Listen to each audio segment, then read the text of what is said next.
Thank you for joining me on this video. I seem to have misplaced or misfiled the information on how I made the seat cushion.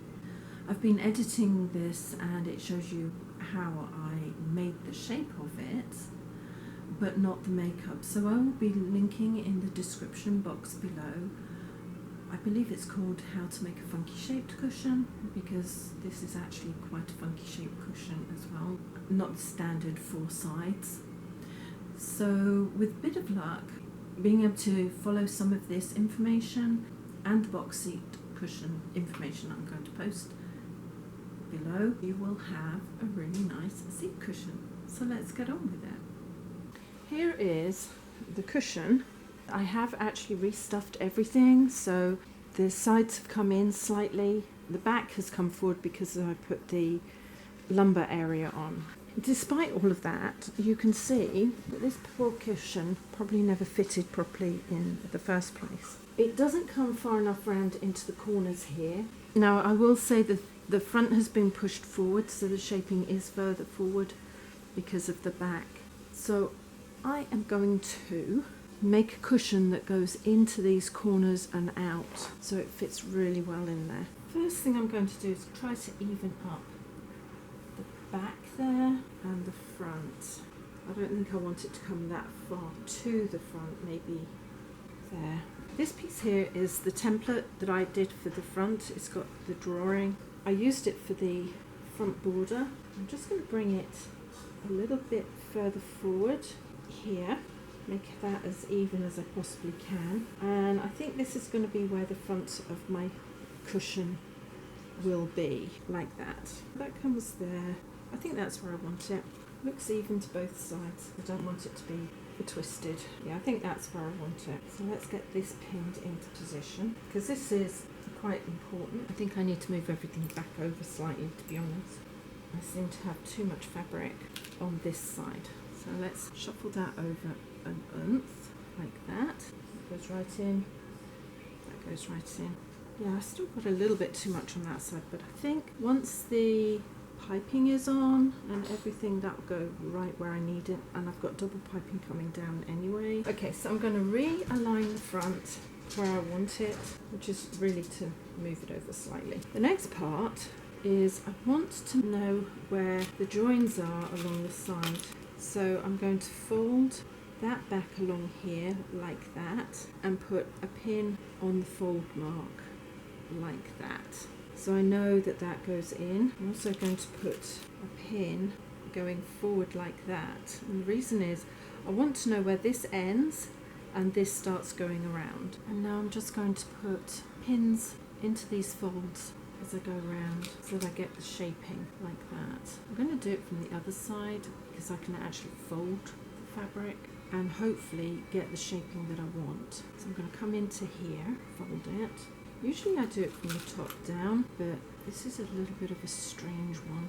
And then if I pull that out even further, it will go into there like that. And I'll make my way to the back as well, just on that fold here, because there is some shaping that goes around. So I'm going to work my way to the back here using this method. I'm also going to make my way across the back here, although on the back here I'm just going to put the pin in on the front fold because it's not so awkward for me to get to. This kind of rounds out slightly towards the back like this. I think I'm going to be putting a little bit more packing behind here, so I think I want it to be relatively flat going into the back.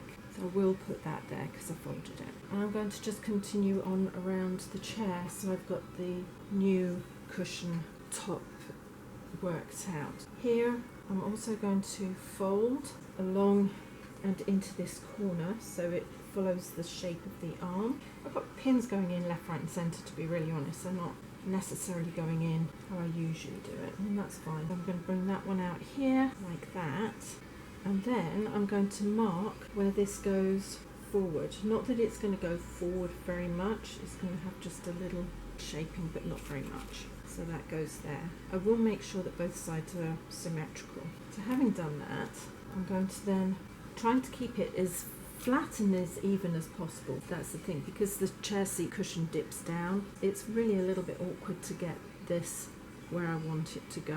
I'm going to cut this back so I don't have quite so much there. There we go. All the way to the back, and then I don't have to worry about that being at an odd angle hanging over the side there. It catches here and it's not doing what I want it to do. So again, I'm just going to fold along there and put my pins in like that, just like I did on the other side to get the template. I'm going to move that pin slightly so that my halfway mark isn't in the way. When you're putting pins in sideways and it's not the side you're used to doing, they go in funky. Fold this over. I want the centre to be exact, otherwise the chair seat cover is going to twist. Not only that, it won't be symmetrical, it'll be off. If it's centred here, if anybody flips the seat cushion over, it should be matching both sides, and at the moment it will not. One side will fit and the other side won't. So at the moment my side here and there kind of matches. My front here and that kind of don't match, so I'm going to bring those forward so they do. I don't want to mess around too much. All of that kind of matches, so why doesn't this match? My sides couldn't have been that far off. If I do that, this is totally out of whack. I want that to be centred. That really twists there as well. When I look at this, I realise that not everything matches up. That doesn't quite go there. And if I pull this round on this side, it is over here as well. And of course the back isn't straight, which then means the front isn't straight. Well, that front is. So what I think I'm going to do, technically I should repin all of it, but I'm not going to. I am going to cut this out, double check it and use it as a template. I can see where it's funky. This is more or less straight and everything is twisted. Oh dear, what's it? I think what I'm going to do is I'm going to cut it out anyway. I've got enough fabric to recut this out, I believe. I'll line everything up, make sure it's square on, and then cut 2 more copies. And this I will use for the piping that I need. I never waste anything. I think that's what I'm going to have to do, because it's very awkward to get into the chair, you know, lean over and pin everything and get all the pins in the right place. But this is a little bit too ridiculous even for me. I'm just going to be very careful, cut it out. The chair seat, I cut the foam to match the original cover that I had cut. I wrapped it with Dacron and I made an undercover out of curtain fabric to match because it holds the shape better and not so much pressure on the outer cover.